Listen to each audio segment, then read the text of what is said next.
Part 4, Prepare and Train Yourself. Chapter 24, The Role of a Sense of Discipline. People with a high sense of self-discipline do not procrastinate. Usually you like to do the interesting things first. But if you put off tasks you don't enjoy, the prospect of having to do this job lasts longer. People with a high sense of organization and discipline will have moderation in everything.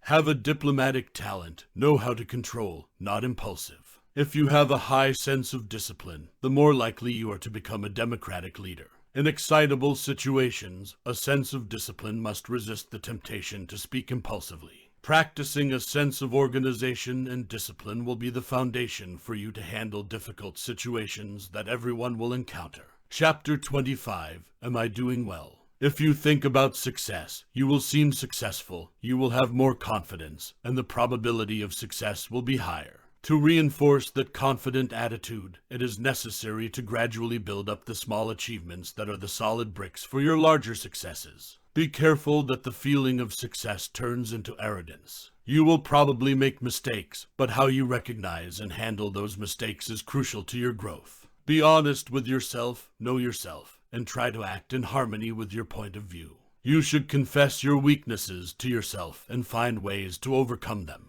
People who have a cold attitude towards subordinates while being viewed by their superiors as warm, sincere, in the long run will fail because they are not righteous people. When you become proficient at your job, you should find a successor, otherwise you will miss out on promotion opportunities. You can be a good person, you need to let your superiors know about you in the most beneficial way. Get along well with the leaders you come into contact with. You have to be subtle, your efforts are less likely to be seen as bragging.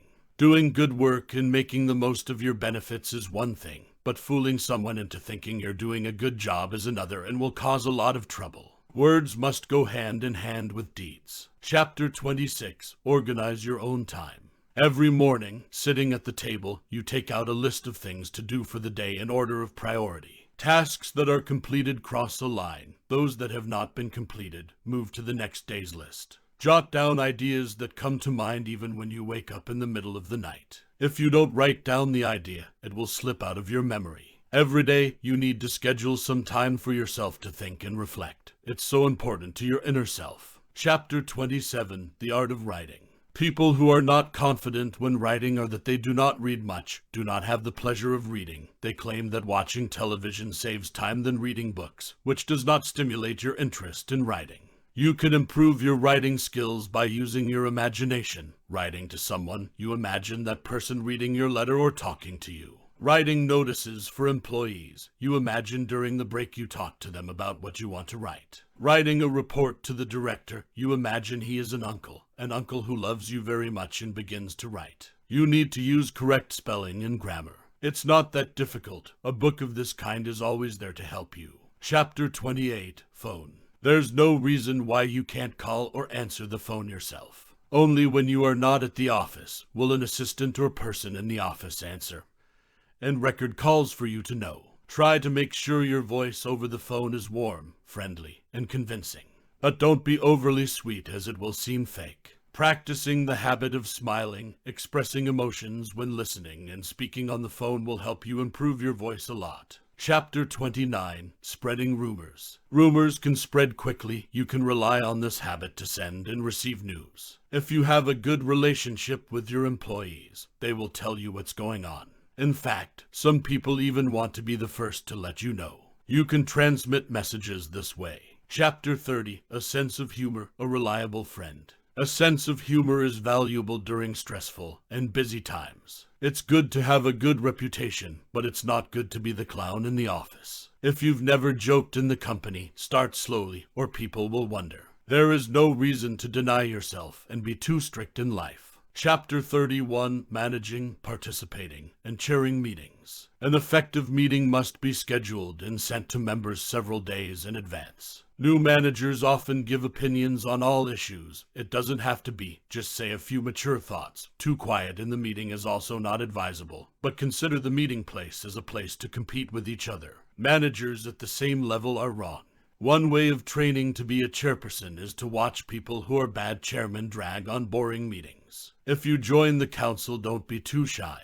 You should stay calm, don't let anyone panic. Don't let anyone down. Be tactful, courteous. Don't be a dictator. Respect the minority opinion before deciding according to the majority opinion. Be fair with all opinions. You will be respected by the council. Chapter 32, Achieving Nobleness. High bar means style and elegance in a person's behavior shown through. View people based on dignity rather than as tools of production. Do not be the center of attention. Do not offend or disparage others. There are no bad actions such as sexual harassment, profanity. Don't make excuses for your mistakes. Do not harm others or engage in behavior aimed at bringing others down.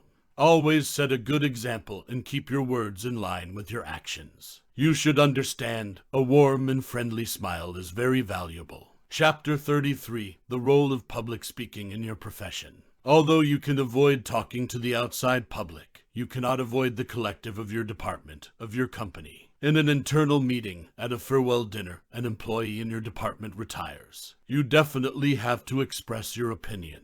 Having a talent for public speaking, you have the conditions to convince others. There are opportunities for advancement and the opportunity to lead people. To develop this skill, you should attend speaking training courses in cultural clubs, organize clubs in the company to both learn and practice. Having the ability to communicate is a huge advantage for you. Chapter 34, Stress. New managers are often stressed, especially when faced with difficult situations. Since you're inexperienced, you feel something can be stressful, not the event itself. To overcome, you must transform fear into enjoyment of the challenge of difficult situations. Don't panic, but act impulsively, take several deep breaths, and relax. Reduce the situation to 2 or 3 major manageable problems. Assign qualified employees or consult experienced employees. Think of yourself as an actor playing a wise, calm, and decisive leader. By that time, you are no longer acting because you have become that person. Chapter 35, All-Rounder. Your career is important, but it's not your whole life. Must be a complete person. A person who only values work will develop one-sidedly and will not be a good manager. If you want to be a good manager, you must be interested in community activities. You will know about the community and your profession better. You consolidate knowledge, make good contacts and friendships. You become widely knowledgeable. You gain credibility, and leadership plays a bigger role. What happens in the world, in society, also affects your company, so you need to read more newspapers, magazines, literature books, science to become knowledgeable and grasp people.